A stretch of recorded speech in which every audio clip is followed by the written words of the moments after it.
Time to discuss cytoplasm. ठीक है, अच्छा साइटोप्लाज्म क्या है? सिंपल सी बात है, ये देखिए ये हमारा सेल है, चाहे वो प्लांट सेल हो, एनिमल सेल हो, बैक्टीरियल सेल हो, तो ये न्यूक्लियस है। ठीक है, यहाँ पे जो आपके पास मैट्रिक्स मौजूद है, मैट्रिक्स का मतलब क्या कि जो आपके पास फ्लूइड मटेरियल है, जहाँ पे वाटर है, डिफरेंट अमाइनो एसिड्स प्रेजेंट हैं, जितना भी मोनोमर है आपके पास, जितने भी ऑर्गेनल्स हैं, वो सारी चीज़ें प्रेजेंट है इस ग्राउंड पे। ठीक है, तो ये जो आप एक्सेप्ट फॉर द न्यूक्लियस, आप न्यूक्लियस वाले पार्ट को रिमूव करके ये चीज़ बोल रहे हैं। ठीक है, तो न्यूक्लियस के बाहर जो फ्लूइड है, ये न्यूक्लियस के बाहर जो मैट्रिक्स है, between cell membrane and nuclear membrane, ये चीज़ आपने याद रखनी है कि साइटोप्लाज्म कहाँ पे आता है? बिटवीन किसके दरमियान में? एग्जैक्टली, सेल और न्यूक्लियर मेम्ब्रेन। ठीक है, तो यानी कि जो न्यूक्लियस है उसके अंदर फिर क्या होता है? उसके अंदर हमारे पास जो मैट्रिक्स होता है that is called as nucleoplasm. ठीक है, अच्छा अब यहाँ पे एक टर्म आती है जब हम कहते हैं nucleoplasm and plus cytoplasm, is called as protoplasm. Okay good. ठीक है, इसे हम कहते हैं प्रोटोप्लाज्म। अब एक हमारे पास टर्म होती है जो साइटोप्लाज्म है, बेसिकली इसको हम डिवाइड करते हैं दो पार्ट्स में। एक हमारे पास है साइटोसोल। साइटोसोल क्या है? साइटोसोल आपके पास साइटोप्लाज्म का सॉल्यूबल पार्ट। एग्जैक्टली, जो सॉल्यूबल पार्ट है। ठीक है, जो सॉल्यूबल पार्ट है जिसके अंदर आपके पास जो आयंस वगैरह, जो सॉल्यूट्स वगैरह हैं वो डिज़ोल्व हो जाते हैं। जो सॉल्यूबल पार्ट है जो कि जहाँ पे आपका सेल का ऑर्गेनल पड़ा हुआ है, ठीक है, जहाँ पे 90% वाटर है। ये परसेंटेज आपको वैसे याद करने की ज़रूरत नहीं है, एक्स्ट्रा चीज़ें मैं यहाँ पे लिख रही हूँ। ठीक है, और 10% क्या है? डिज़ोल्व सॉल्यूट्स हैं। तो this is called as cytosol. और उसके बाद आता है हमारे पास साइटोजेल। जो साइटोसोल है वो न्यूक्लियस के करीब है। समझ आ रही है बात? जैसे ये न्यूक्लियस है, यहाँ पे आपके पास जो साइटोप्लाज्म मौजूद है इसे हम कहेंगे साइटोसोल। और जबकि जो पेरिफेरी के अराउंड जो होगा ना, वो क्या कहलाएगा? साइटोजेल। ठीक है, तो यानी कि साइटोप्लाज्म को हमने डिवाइड कर दिया साइटोसोल में और साइटोजेल में। अब साइटोजेल जो है ये आपके पास पेरिफेरी ऑफ साइटोप्लाज्म पे मौजूद है। ये इसके नाम से आपको पता लग रहा है कि जेल आ रहा है इसके नाम पे, यानी कि ये विस्कस जेल लाइक स्ट्रक्चर रखता है। ठीक है, और ये जो है आपके पास साइटोसोल, ये नॉन विस्कस है।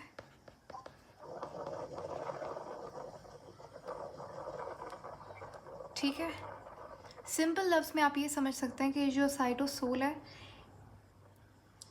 इट्स अ फ्लूइड, लेकिन जो साइटोजेल है it's more thicker than cytosol. ठीक है, नथिंग मोर और लेस। तो ये बहुत सिंपल सा टॉपिक था हमारे पास। उसके बाद न्यूक्लियोप्लाज्म साइटोप्लाज्म को मिलाकर आप इसे प्रोटोप्लाज्म कहेंगे। और अच्छा, यहाँ पे आपके पास जब हम वर्ड यूज़ करते हैं प्रोटोप्लाज्म, तो उसमें क्या सेल मेम्ब्रेन भी इन्वॉल्व होती है?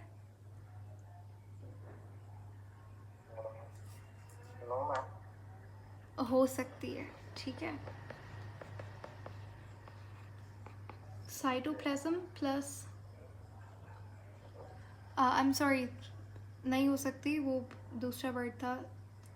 तो cytoplasm, plasm is basically for the matrix separate fluid. तो आपका न्यूक्लियस के बाहर जो फ्लूइड है वो साइटोप्लाज्म है, उसको और न्यूक्लियोप्लाज्म को मिला के हमने क्या बोला?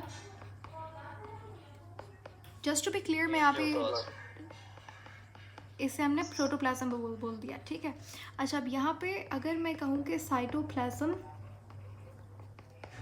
प्लस न्यूक्लियोप्लाज्म, और यहाँ पे अगर हम सेल मेम्ब्रेन को भी इन्वॉल्व करें, तो ये इसके लिए जो टर्म यूज़ होगी वो क्या होगी? वो प्रोटोप्लास्ट होगी। तो आपने शायद सुना प्रोटोप्लास्ट भी कहीं पे लिखा हुआ होता है किसी किसी जगह पे कि this thing is present in the protoplast of the cell. तो प्रोटोप्लास्ट से मुराद क्या है? Cytoplasm plus nucleoplasm plus cell membrane. अच्छा, जब आप प्लांट की बात कर रहे हो तो प्रोटोप्लाज्म के अंदर आप सेल वॉल भी ऐड करोगे, ठीक है? जी मैम। बेसिकली जो भी आपके पास डीएनए है उसको छोड़ के जितना भी आपके पास सेल का कंटेंट है वो प्रोटोप्लास्ट कहलाता है। चले, होपफुली क्लियर हो गया होगा। तो साइटोजेल, साइटोसोल, बस आपको ये पता होना चाहिए साइटोजेल जो है वो पेरिफेरी पे है, साइटोसोल न्यूक्लियस के करीब है, ठीक है? ये सॉल्युबल पार्ट है और ये विस्कस पार्ट है। अच्छा, उसके बाद हमारे पास ये साइटोप्लाज्म था। साइटोप्लाज्म के अंदर इस बेसिकली सेल को स्केलेटन देने के लिए, अगर आप अपनी बॉडी की बात करें, हमारा स्केलेटन क्या चीज़ फॉर्म कर रही होती है? Bones and muscles. लेकिन एक सेल को स्ट्रक्चर देने के लिए, सेल को स्ट्रक्चर देने के लिए, उसको सपोर्ट देने के लिए आपके पास क्या चीज़ होती है? साइटोस्केलेटन। साइटो यानी कि सेल, स्केलेटन यानी कि for support and movement of the cell. तो साइटो इस अच्छा, आईएमएट के अंदर 2-3 बार ये क्वेश्चन है, और आईएमएट में तो मेरे ख्याल से 1-2 बार, लेकिन टोल्क में बहुत कॉमनली ये सवाल पूछा जाता है कि साइटोस्केलेटन इन्वॉल्व्स विच कंपोनेंट्स, ठीक है? तो जाहिर है क्या चीज़ आएगी इसमें? माइक्रोफिलामेंट्स एंड इंटरमीडिएट फिलामेंट्स और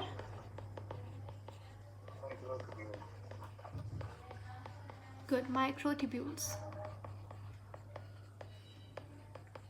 अच्छा, यहाँ पे आपने एक मूवमेंट का नाम सुना होगा जब भी आपके पास क्या होता है, अमीबा जो है वो मूव करता है, तो अमीबा के पास हम कहते हैं कि इसके पास सूडोपोडिया है। सूडोपोडिया का मतलब क्या है? फॉल्स फीट, ठीक है? इसके सेल में मूवमेंट होती है, इसका सेल जो बेसिकली, इसके पास कोई पैर वैर है नहीं वैसे, लेकिन सूडोपोडिया, सूडो यानी कि फॉल्स, पोडिया यानी कि फीट। तो बेसिकली ऐसा कोई फीट स्ट्रक्चर तो नहीं है अमीबा में, लेकिन अमीबा का जो सेल है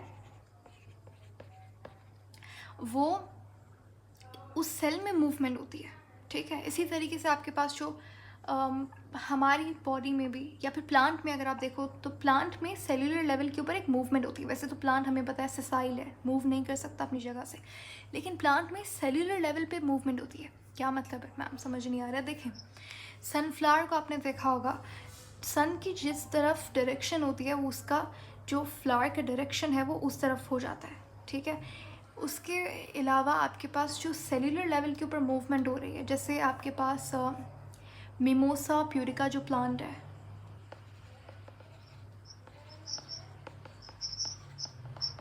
टच मी नॉट का नाम सुना है आपने? ठीक है, ये वही पौधा है, उसका बायोलॉजिकल नेम है।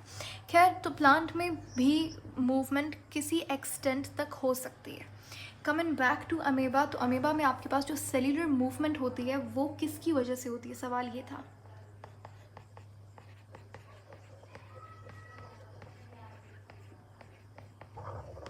हाँ जी,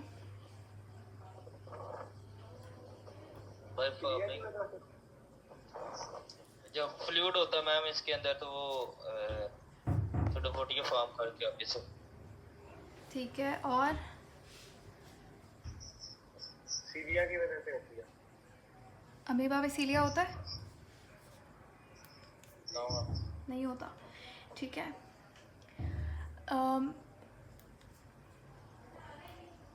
अमीबा में जो मूवमेंट हो रही है वो किसकी वजह से हो रही है? वो माइक्रोफिलामेंट्स की वजह से हो रही है, ठीक है? अब ये जो बेसिकली मैं आपको बताना चाह रही हूँ कि ये जो सेल्यूलर मूवमेंट है, यानी कि सेल्यूलर लेवल के ऊपर जो सेल मूव कर रहा है, अब इसका मतलब ये नहीं कि सेल एक जगह पे है तो वो बहुत कहीं दूर निकल जाएगा, ऐसा कोई मूवमेंट नहीं है ये।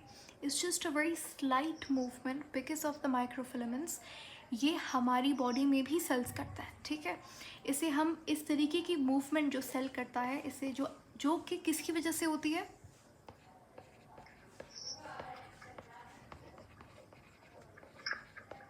माइक्रोफिलामेंट की वजह से होती है ना? जी मैम। तो इस तरीके की मूवमेंट को हम क्या कहेंगे? अमीबॉइड मूवमेंट कहेंगे। इसे आप साइक्लोसिस भी कह सकते हैं। और क्या कहेंगे, इसे हम सेल स्ट्रीमिंग भी कह सकते हैं,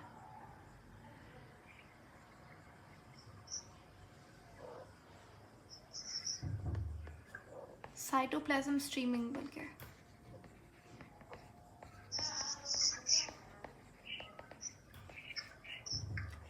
सही है। जी मैम। जी मैम। अच्छा, अब यहाँ पे आपके पास जो स्पिंडल फाइबर है वो भी तो साइटोस्केलेटन से आपके पास राइज हो रहा है। स्पिंडल फाइबर मुझे बताइए इन तीनों में से कौन सा स्ट्रक्चर फॉर्म करेगा? माइक्रोट्यूब्यूल्स। ठीक है, एंड जी मैम, ये microtubule. Okay, good good good. ठीक है, बिल्कुल ऐसा ही है, माइक्रोट्यूब्यूल्स जैसे स्पिंडल फाइबर इसका एग्जांपल है। ठीक है, इसका मैंने आपको एग्जांपल दिया क्या, ये जो साइक्लोसिस हो रहा है ये माइक्रोफिलामेंट्स की वजह से हो रहा है। अच्छा, इंटरमीडिएट फिलामेंट का कहाँ पे काम होता है?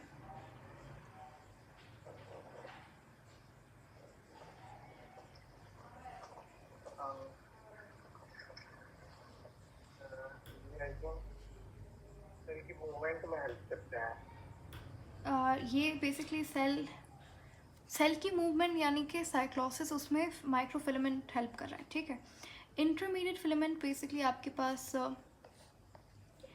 स्ट्रेंथ के लिए होता है, यानी कि सेल को सपोर्ट देने के लिए, स्ट्रक्चरल सपोर्ट देने के लिए। और इसके अलावा आपके पास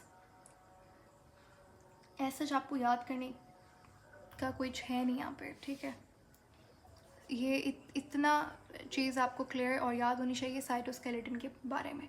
उसके बाद हमारे पास नेक्स्ट चीज़ जो आती है वो है ऑर्गेनल्स। अब हम ऑर्गेनल्स को डिस्कस करेंगे। अच्छा, अगर आपको सेल ऑर्गेनल्स को देखना है सेपरेटली, उनको स्टडी करना है, तो आप टेक्निक का इस्तेमाल करते हैं जिससे हम कहते हैं सेंट्रीफ्यूगेशन। ठीक है, और अगर बहुत ही जो छोटे ऑर्गेनल्स हैं उनको अगर आपने ऑब्जर्व करना है तो अल्ट्रा सेंट्रीफ्यूगेशन एक टेक्निक है। इसमें आप क्या करते हैं, इसमें बेसिकली आप सेल कंपोनेंट्स को स्टडी कर रहे हैं।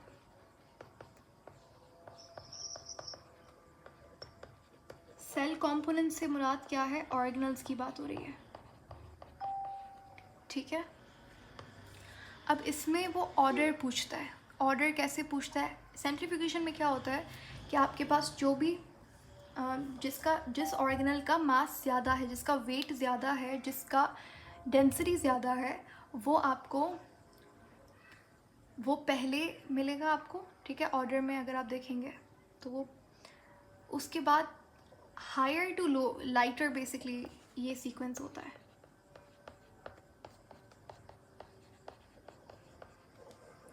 पहले मतलब मैम नीचे से पहले मिलेगा या ऊपर से पहले? नहीं, जिसका आपके पास जितने भी ऑर्गेनल्स लाइट होंगे वो ऑफ कोर्स टॉप पे होंगे ना। जी मैम। ठीक है, और जो जिसका ऑफ कोर्स मास ज़्यादा है तो वो आपको बॉटम पे मिलेंगे। ठीक है, अच्छा, दूसरी बात ये कि आपके पास अगर सेल को देखें आप, तो सेल में सबसे हैवीएस्ट आपको ऑर्गेनल कौन सा मिलता है? मैं यहाँ पे सीक्वेंस बता रही हूँ, वो आपने जस्ट थोड़ा सा ध्यान में रखना है। सबसे पहले न्यूक्लियस इज़ द हैवीएस्ट।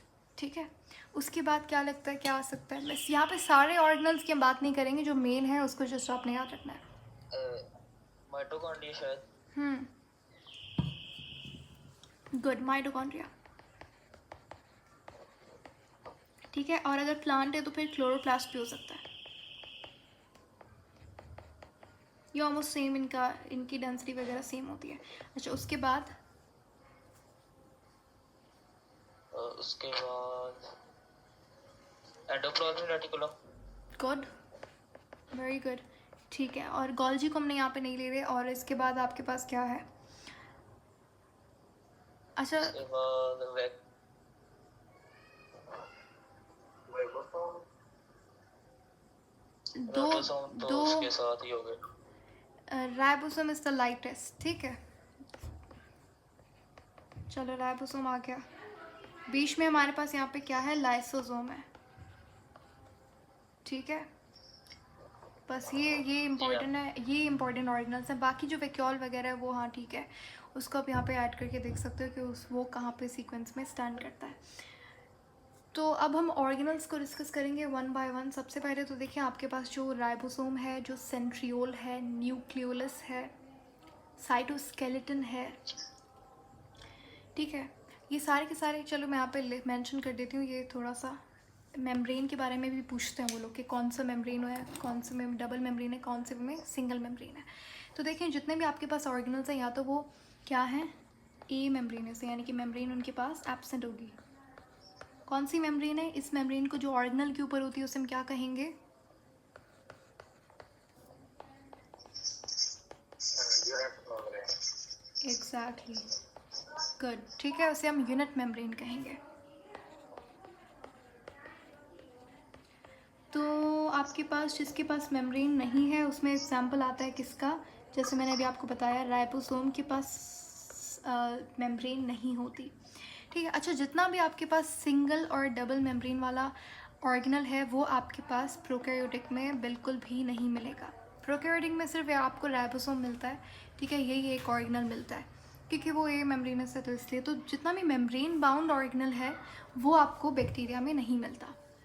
अच्छा, दूसरा किसके पास मेम्ब्रेन नहीं होती? सेंट्रियोल के पास मेम्ब्रेन नहीं होती, ठीक है। अच्छा, न्यूक्लियोलस वैसे कोई इंडिपेंडेंट ऑर्गेनल तो नहीं है, लेकिन खैर इसके पास मेम्ब्रेन नहीं होती। न्यूक्लियोलस क्या होता है? ये आपके पास जैसे ये सेल है, ये सेल में न्यूक्लियस डार्क है, स्पॉट। या ये जो डार्क स्पॉट होता है न्यूक्लियस में, इसे हम न्यूक्लियोलस कहते हैं। इसका काम क्या होता है?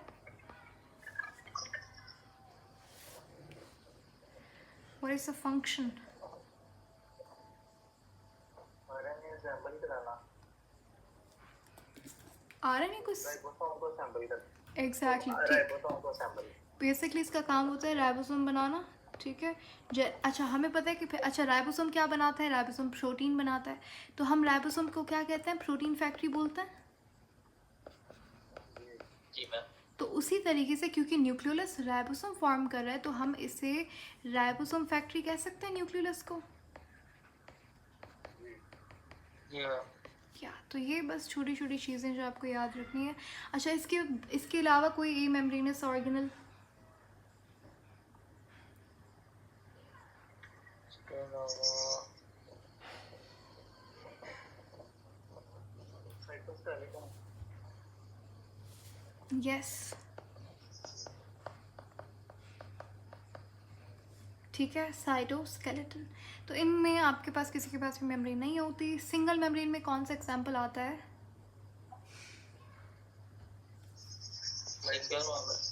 ER, गोल्जी, ठीक है,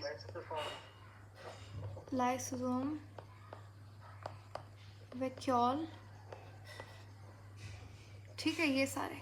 डबल मेम्ब्रेन में क्या आता है? माइटोकॉन्ड्रिया, न्यूक्लियस, क्लोरोप्लास्ट, ठीक है, हो गए सारे। और कुछ? बल्कि आप यहाँ पे प्लास्टिड लिखें तो बेहतर है, प्लास्टिड के सबके पास डबल मेम्ब्रेन होती है,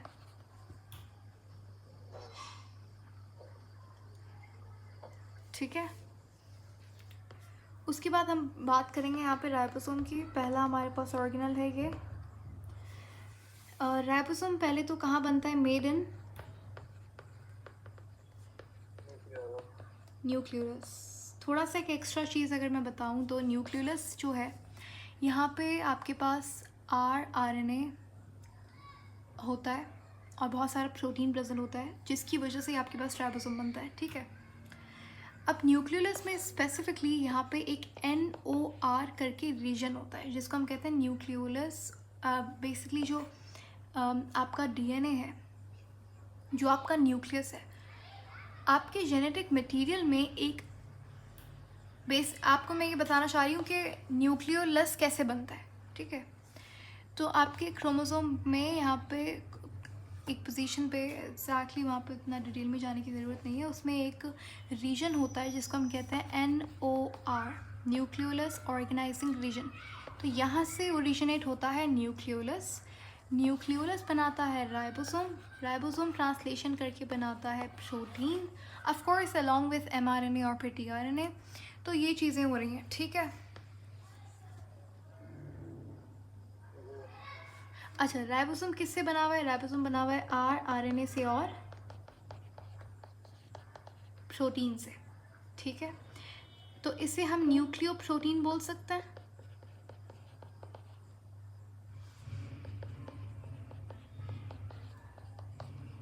क्या इसे मैं न्यूक्लियो प्रोटीन पार्टिकल बोल सकती हूँ? It was made in the nucleus, और फिर ऑफ कोर्स ये बना हुआ किससे? आरएनए से बना हुआ है और प्लस प्रोटीन से बना हुआ है, तो न्यूक्लियो प्रोटीन पार्टिकल भी इसे कहा जाता है। अच्छा, इसको पलाडे ग्रेन्यूल्स भी कहते हैं क्योंकि Palade was the one who discovered ribosome, ठीक है। वैसे ये पूछा तो नहीं गया कभी, बट जस्ट यहाँ पे मैंने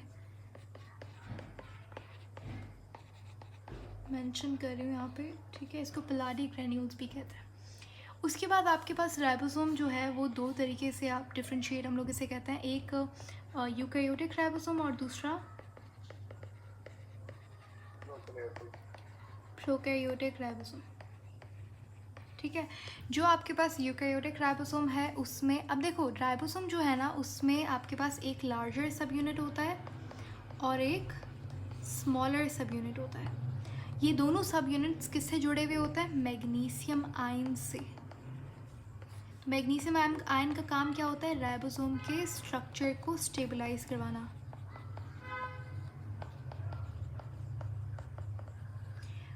एमडीकैट 2022 का सवाल है ये, ठीक है। आसान सी बात है, आप भी इसको याद कर सकते हैं, इतनी कोई मुश्किल तो मैंने यहाँ पे कोई लिखा ही फॉर्मूला। सोचने वाली बात है ना कि लार्ज और स्मॉल आयन जो यूनिट है, सब यूनिट है राइबोसोम के, वो कैसे एक दूसरे से जुड़े हुए होते हैं। तो मैग्नीशियम आयन का काम होता है, ठीक है।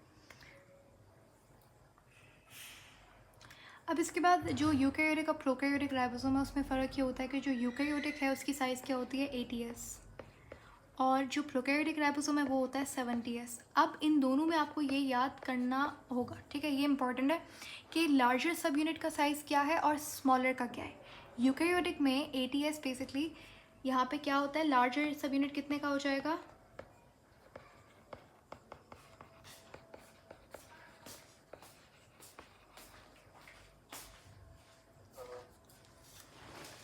इसकी 60, गुड, ठीक है। और स्मॉलर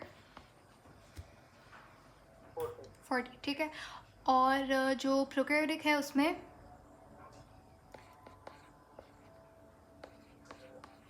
50 लार्ज और 30s स्मॉल सब यूनिट, ठीक है। ये साइजेस आपको याद करनी पड़ेंगी, और ये कैसे याद करेंगी? कोई मुश्किल नहीं है। देखो ये तो 80 ये 70 वाला है, इतना आपको पता है।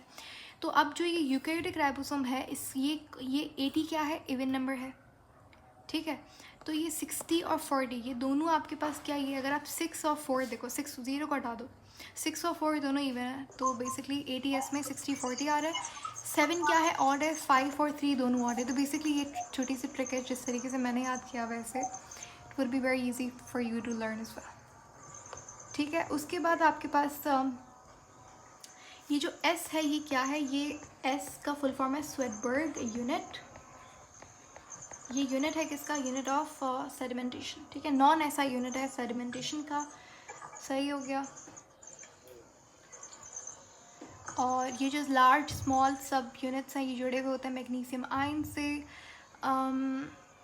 अच्छा, यहाँ पे अगर आप देखें 6 और 4 को अगर आप ऐड करें तो ये 100s बनना चाहिए था, लेकिन बेसिकली यहाँ पे ये जो 6 आप यहाँ पे अर्थमेटिकल एडिशन नहीं कर रहे, ठीक है। तो इसमें एक अलग तरीका होता है, it's a whole technique sedimentation, उसमें आप साइजेस को अलग तरीके से जज कर रहे हैं। यहाँ पे कोई अर्थमेटिकल एडिशन नहीं हो रही, इसीलिए ये 50 30 तो 80 होना चाहिए था, 70 क्यों है? तो यहाँ पे बेसिकली एडिशन नहीं करनी। उसके बाद लास्ट चीज़ राइबोसोम के बारे में, बाकी उसके बाद वी आर डन। अब वो ये है कि जब भी आपके पास group of ribosome is attached with 1 mRNA, generally क्या होता है, जैसे ये एक राइबोसोम है, इसके ऊपर आके एक mRNA स्ट्रैंड क्या कर रही है? काम कर रही है। ये क्या है? ये राइबोसोम है। लेकिन अगर एक mRNA है यहाँ पे और मल्टीपल राइबोसोम्स काम कर रहे हैं, group of ribosome is working और अटैच्ड विथ mRNA, तो फिर इसे हम क्या कहेंगे? इसे हम पॉलीजोम कहेंगे। पॉली यानी कि मैनी राइबोसोम,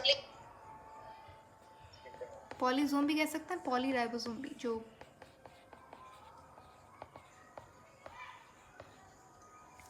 चलो यहाँ तक कोई question, confusion, anything? No, nothing, okay.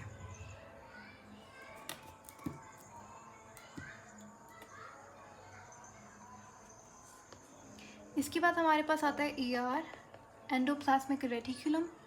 Endoplasmic reticulum, ये आपके पास सेल है, ये न्यूक्लियस है, और न्यूक्लियस के अराउंड इस तरीके से आपके पास एक 3D स्ट्रक्चर में आपको मौजूद मिलता है, बहुत ही फैंसी सा ऑर्गेनल, जिसे हम ER कहते हैं। इसका फुल फॉर्म है एंडोप्लाज्मिक रेटिकुलम। रेटिकुलम किसे बोलते हैं? Reticulum word is used for network. तो बेसिकली ये दिखता है आपको इस तरीके से, तो ये मेम्ब्रेन्स, ये जो आपको दिख रही है ना यहाँ पे फोल्ड्स, तो ये मेम्ब्रेन ही है, फोल्डेड मेम्ब्रेन है। इसे आप क्या बोलेंगे? इसे सिस्टर्न ही कहेंगे, ठीक है। याद है माइटोकॉन्ड्रिया में हमने पढ़ा था जो इनर मेम्ब्रेन होती है वो क्या कहलाती है? क्रिस्टा। तो इसमें आपने कंफ्यूज नहीं होना, ये माइटोकॉन्ड्रिया वाली क्रिस्टा है और ये क्या है? ये सिस्टर्न है। सही हो गया। अब यहाँ पे आपके पास एंडोप्लाज्मिक रेटिकुलम में 2 टाइप्स हैं। एक रफ एंडोप्लाज्मिक रेटिकुलम है, एक स्मूथ